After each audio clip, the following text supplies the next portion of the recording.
Since 1998, Stamps.com has been an indispensable tool for nearly 1 million businesses. Stamps.com brings the services of the U.S. Postal Service and UPS shipping right to your computer. Whether you're an office sending invoices, a side hustle podcast with giveaways to send out like mine, or a full-blown warehouse shipping out orders, Stamps.com will make your life easier. All you need is a computer and standard printer. No special supplies or equipment. Within minutes, you're up and running, printing official postage for any letter, any package, anywhere you want to send. And you'll get exclusive discounts on postage and shipping from USPS and UPS. Once your mail is ready, just schedule a pickup or drop it off. No traffic, no lines. Cut the confusion out of shipping. With Stamps.com's new Rate Advisor tool, you can compare shipping rates and timelines to easily find the best option. Save time and money with Stamps.com. There's no risk. And with my promo code POD, that's POD, you get a special offer that includes a 4-week trial plus free postage and a digital scale. No long-term commitments or contracts. Just go to Stamps.com, click on the microphone at the top of the homepage and type in POD. That's Stamps.com, promo code POD. Never go to the post office again.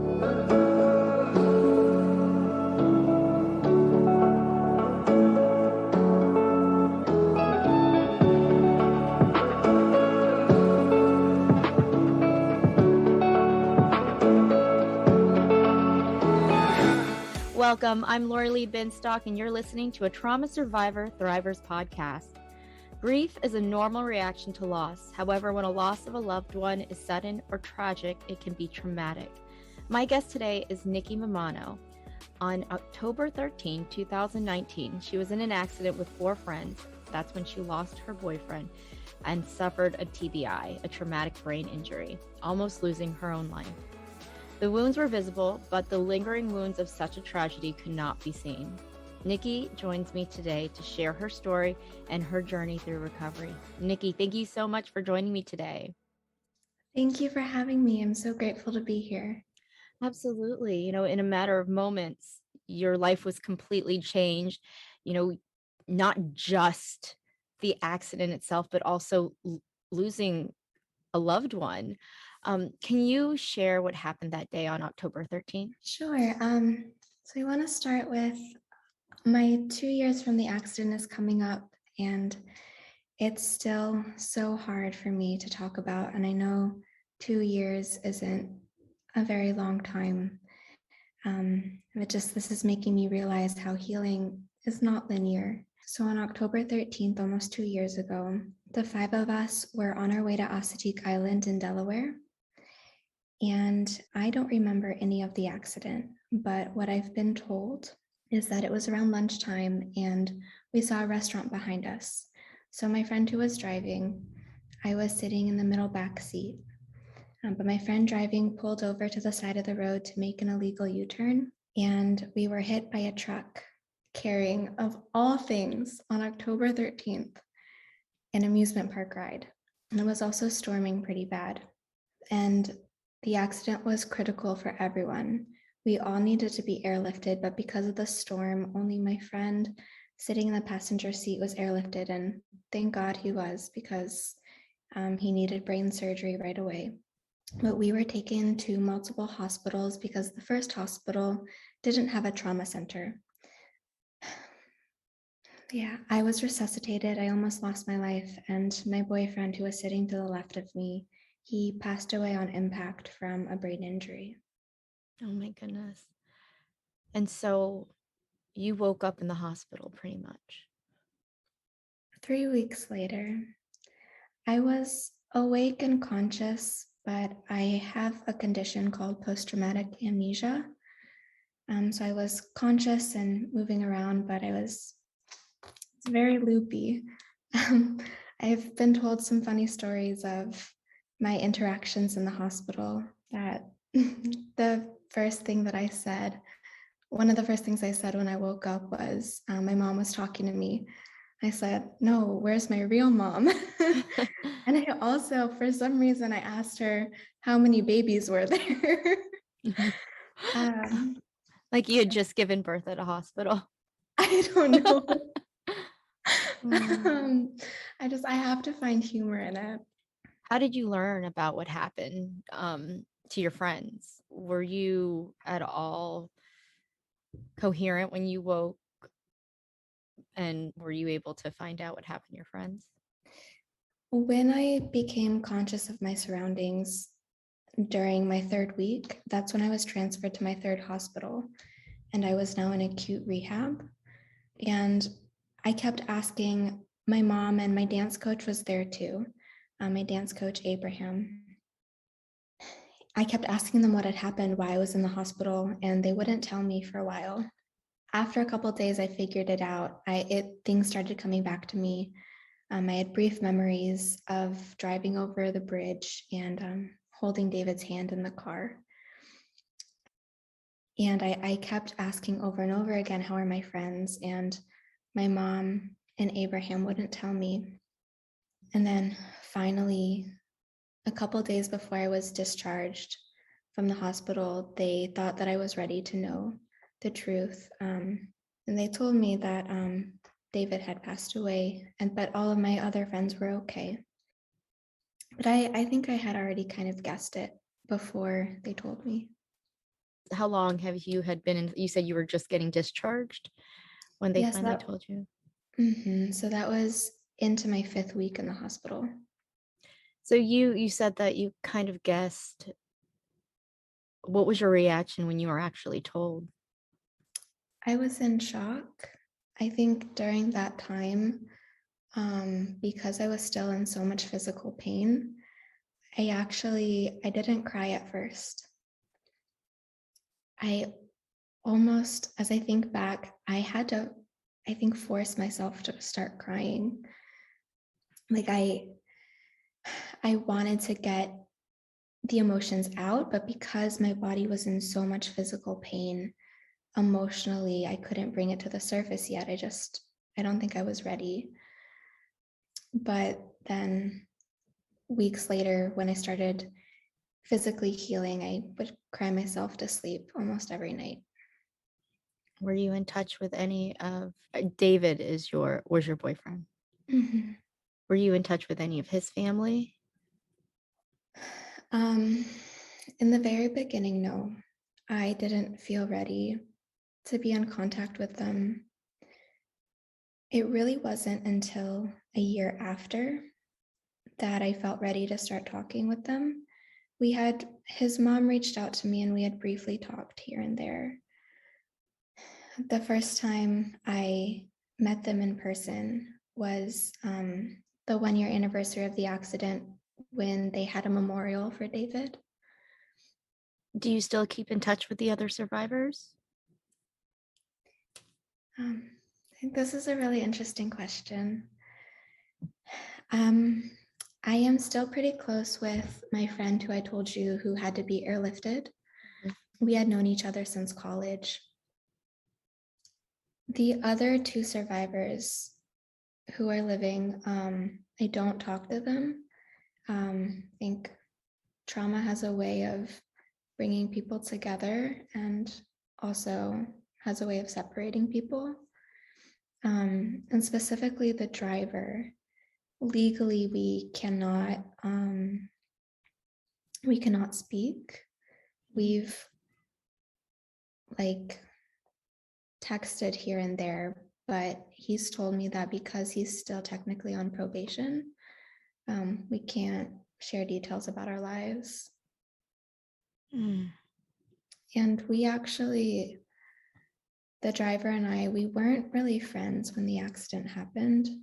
So I wouldn't even consider him my friend now. So we actually met just a week before the accident happened. And it was on a camping trip. And my friend and I, who had been romantically interested in him, wanted to invite him on our trip to Assateague Island. So the plan was actually he was going to drive there and then I was going to drive us back. So that's why we only took one car. Do you feel angry towards that person because of the accident? Grief has an interesting way of showing up. The anger comes and goes, and it's definitely developed over time. I would say that I do have anger. I don't know if it's necessarily at him, more so just the event and Mhm. the universe. I honestly, I feel neutral on the outcome of his case. His case actually happened, the court case, it was over Zoom. And I gave a victim impact statement. And it actually happened just a day before my birthday. And David and I had the same birthday. Oh, wow. Yeah.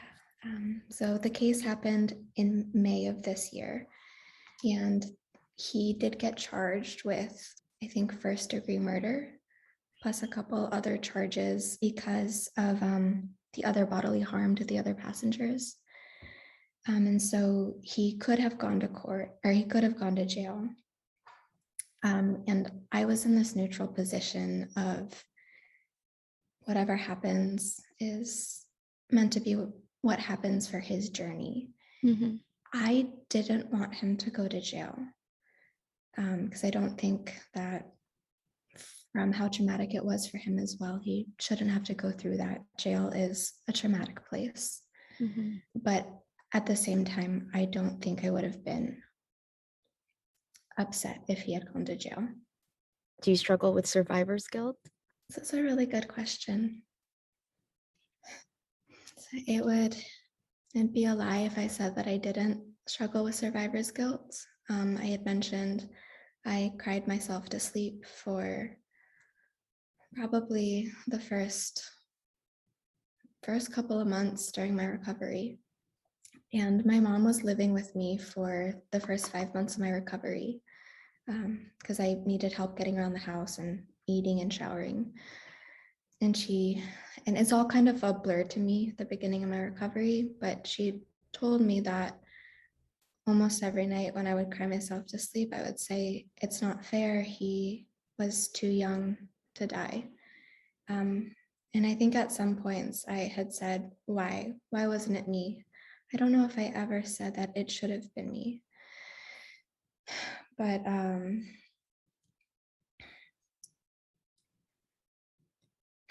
I had a lot of bargaining, a lot of what ifs. I had actually been one of the main organizers of the camping trip. So I would go back and forth in my head, and sometimes I still do when I get in a bad place. Say, what if we had taken a different car? What if we had decided because of the storm we shouldn't go on this trip? So for a long time, I felt like it was my fault because I had planned the trip. Finally, I think reaching a year into my recovery, I remember telling my therapist, David shouldn't have died, and I shouldn't have died. When I said that, I realized I was starting to heal, I think, from the guilt. I want to talk about what recovery was like mentally, but let's start with physically. How was recovery physically? Well, thankfully, I mentioned I have post-traumatic amnesia, so I don't remember the ICU. I was told stories though that I would try to get out of bed even though I couldn't walk. I do remember in acute rehab having to sit up in bed, and I would need help like sitting up in bed, and it was so painful for the longest time. And thankfully, I do still have pain in the right side of my pelvis because I had 5 fractures Mm. in my pelvis. But for the longest time, I had to sit on a cushion. Like I'm sitting right now, kind of on, it's like a softer surface, but still, like if I was still in the beginning of my recovery, I probably would have had to move by now because it was too painful on my tailbone. Mm. My sacrum is like out of place, and the way my body healed, I couldn't bear weight on my right foot. And so the right side of my body has healed up. Like my muscles, I think, have been pulled up, which is why I still get pain on my right side. It was painful, to sum it up. You said you couldn't really put any weight on your foot, right? I No, the doctors didn't want me to because 2 of my fractures were on my left side, and then 3 were on my right. And thankfully, I didn't need any surgery. Oh, wow. And I think one of the reasons I didn't need surgery is because they had me, excuse me, they had me not bearing weight on my right side to avoid that. And you're a dancer. So this must have been really scary for you. Did you feel, was there a point where you were like, oh my gosh, am I going to walk in? Am I going to dance again? Yeah, I think in the very beginning, especially when I was still in the hospital, I would lay in bed, I think trying to come to terms with, well, if I can't ever walk or dance again, like how my life would be like. But I think that my passions for movement, for dance and yoga, really propelled my recovery to be able to walk on both feet again, to be able to get into the dance studio again. And I was back on my yoga mat not even 3 months into my recovery. Oh, wow. I really don't know. I mean, it may be because I had been physically active before my accident and because I'm young. Fortunately, those things were helping my recovery. But I really don't know what helped me to heal so fast. What helped you get through rehab? My friends and my family, I would not have healed without them coming, would not have healed as fast. One of my favorite memories is there was a Starbucks in the lower level of the hospital, and one of my comfort foods or things I like to drink for comfort is hot chocolate. And so every time my friends or family would visit, they'd bring me a hot chocolate. I had so much hot chocolate in the hospital. That was great that they brought you your favorite thing. Yeah, just got lots of food and lots of journals. People gifted me a lot of journals. Did you use them? Yeah, I have. One of my dreams is to have enough journals to one day fill up a whole bathtub, and I think I'm almost there. Wow. There's a lot to write. Yeah. You did earlier talk about recovery not being linear. What kind of setbacks did you experience? I think this is a tough question. I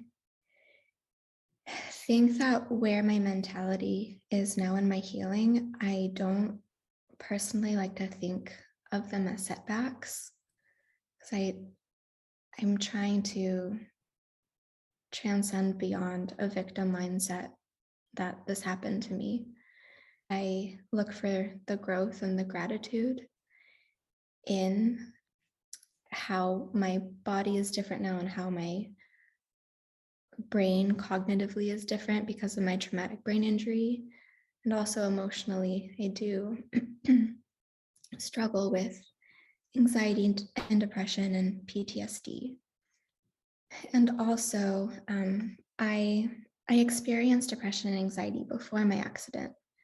And so, not thinking of these as setbacks, I think that going through recovery and working regularly with a therapist now has actually propelled me forward and helped me grow from things even before my accident. So, really taking a look at my anxiety and depression and learning to not be stuck in it. That's amazing. How was it emotionally getting through recovery, rehab, now? I like to say that grief it's a catalyst and it has a way of breaking you open. I I still have really hard days. I've learned to get comfortable with crying anywhere and at any time whenever I feel the tears come. The first time I met David's best friend, we went to this cafe together, and it was a pretty filled cafe. We were talking about David, and I was just bawling in this cafe. I went to support groups for trauma survivors, and that was helpful for a while, finding other people to resonate with the injuries I experienced. And I worked with a neuropsychologist for a little over a year, and I still see a therapist, but now she is a trauma therapist, and we're working on things like EMDR, and we're going to start exposure therapy, actually. Oh, wow. And what is exposure therapy? The way I understand it, the way it's been explained to me is I talk about one specific traumatic incident. So like if I'm talking about the accident, we would record the session, and then I guess my homework would be during the week before I see my therapist again, I would listen to the recording. I would listen over and over again to my trauma, I think, to ease my exposure to it. Trauma. Okay. Just a little bit ago, you talked about these wounds. And, there was this quote that I was reading. It says something, I'm paraphrasing, but the wounds are the opening for light to come in. And it was more beautiful than what I'm saying now. But that's just what it reminded me of. It explains the growth that's there from those wounds. I like to think of like scar tissue. Your skin, whenever you get a cut, grows tougher and thicker. So that growth is significant. You were talking about your hard days in therapy, and you're going to do exposure therapy. Are there things that you do now when you have those hard days when you can't see the therapist?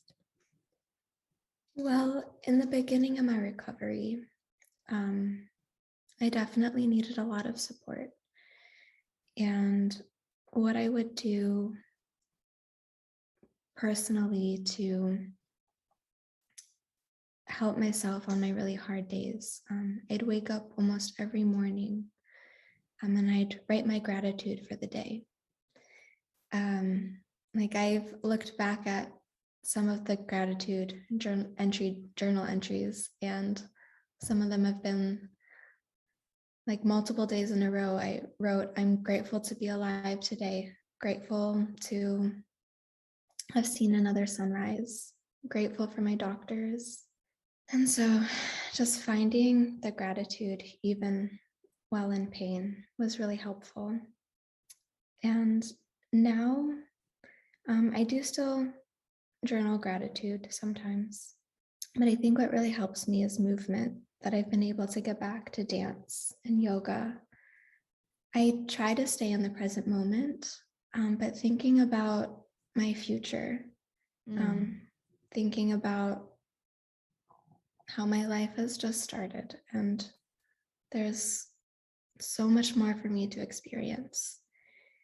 I have to think about that. Thinking about my hard days, like the worst days have been when I've gotten into a suicidal mindset and not wanting to be alive. So thinking about that gratitude, that I am grateful I was given a second chance at life, that there is so much more for me to experience. So Absolutely. There is so much more. I know it's easy, especially if you've struggled with depression and anxiety, suicidal thoughts can just appear. I've experienced it so many times. And I think waking up and realizing what you're grateful for is something that can be really, really helpful and beneficial for those suicidal thoughts to not stay around or stick around as long. That's amazing that you are able to think about You have a second chance. There's a reason that you're here. You have a message that you need to get out. Trauma tends to change us. What changes have you seen in yourself as far as like fears, maladaptive coping mechanisms? So, in the beginning of my recovery, just a couple months before COVID hit, I think I was trying to get back to my normal life, going out dancing, hanging out with friends. But I took that early recovery stage as an opportunity. Every weekend, I was running from my trauma. Every weekend, I would get very drunk. I think a positive for me because of COVID, because everything shut down and I had to just be inside. I stopped drinking and I really started looking at my trauma. Any other maladaptive coping? Yeah, I think distractions, keeping myself really busy, which I don't necessarily think is the Maladaptive. worst coping Yeah. mechanism. Mm-hmm. But I have been needing to find ways to slow down and just rest and find stillness and remind myself that rest is productive, Right. especially for healing. Absolutely right. Oftentimes people in recovery after trauma discuss post-traumatic growth. What are your hopes for the future? My hopes for the future.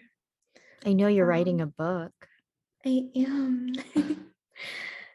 So, I mentioned how I have to remind myself about so much to experience in the future still. And one of those things I remind myself is I want to publish my book one day. I want to see David's legacy live on. I'm writing about our love story, my recovery, and how I found my sense of self after trauma and after a brain injury. David's mom has said to me multiple times, we have to keep going. And so that's what helps me too when I think about the future and being able to get to know David's family. And David and I were only able to be in each other's life for actually 2 months. So I didn't get to know David for a very long time. And so getting now to know his family better, and I'll be seeing them.